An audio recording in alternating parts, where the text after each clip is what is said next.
pense qu'on est une économie aujourd'hui qui, au fond, protège trop la rente, y compris sur le plan de l'investissement productif, et ne favorise pas assez les éléments de risque. Moi, je cite toujours ce chiffre qui compare la France et l'Allemagne.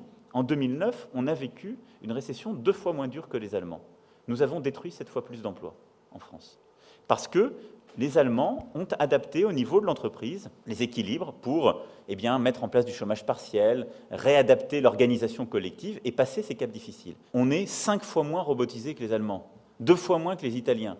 Donc on a un problème de capital productif et d'investissement. Et là aussi, je pense que le débat qu'on a à construire, c'est nous, dans nos pays, de faire les réformes structurelles. Et la grande transformation numérique, la grande transformation environnementale, elle change en profondeur les métiers, les qualifications, l'organisation de la chaîne logistique et donc la place des individus dans la société et l'économie. Et donc on a besoin, pour faire face à ça, en effet, d'un investissement massif dans le capital humain.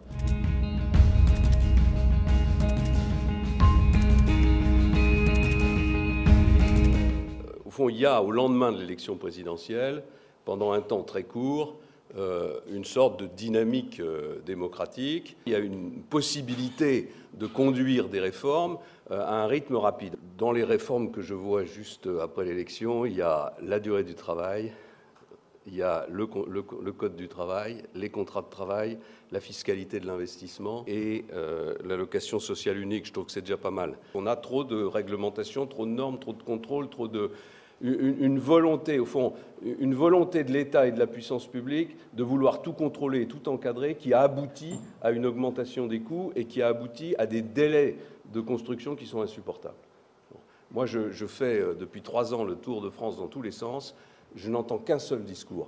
Tous les gens que je vois, toutes les professions, et pas seulement les entrepreneurs, tous, ils me disent, c'est comme un cri du cœur, foutez-nous la paix. Laissez-nous travailler, donnez-nous un peu de liberté, fixez-nous des objectifs et faites-nous confiance.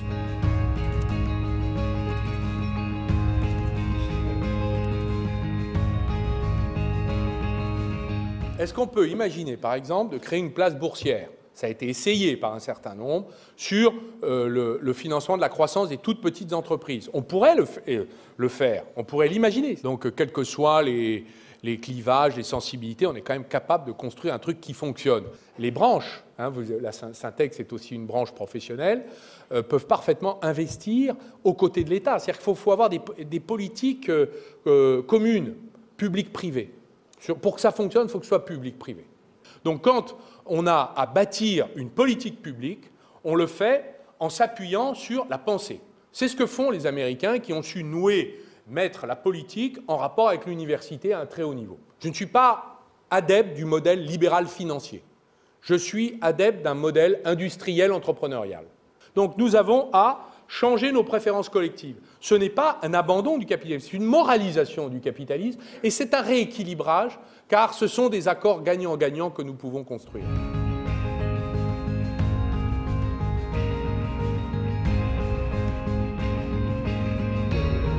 Moi, je pense qu'il faut faire un inventaire avec les professions. Dire à la profession du bâtiment, à la profession de la chimie, à la profession de la métallurgie, etc., dire ce qui leur semble bloquant, ce qui ressort plutôt de la surtransposition ou de la surnormalisation par rapport à ce qu'on devrait faire.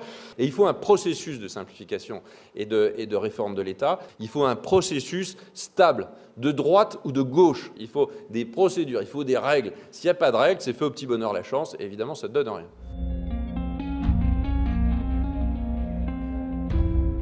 Je pense qu'on est passé d'une situation dans laquelle l'Europe avait le bénéfice du doute, parce qu'elle avait apporté des choses concrètes dans les années 50-60, à la charge de la preuve.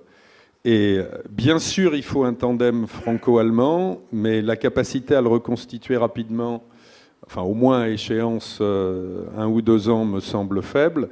Et je pense qu'aujourd'hui, justement, parce qu'on est passé à 28, il sera nécessaire d'agréger des États significatifs qui ne faisaient pas partie nécessairement de ce couple à l'origine. Quel est le niveau pertinent de convergence entre les pays et les régions de la zone euro? Bon, quand on dit ça, on ouvre une grosse boîte de Pandore et il faut répondre clairement à cette question si on veut que, disons, les compromis qui ont été échafaudés jusqu'à présent et qui effectivement sont médiocres dans leur efficacité soient améliorés.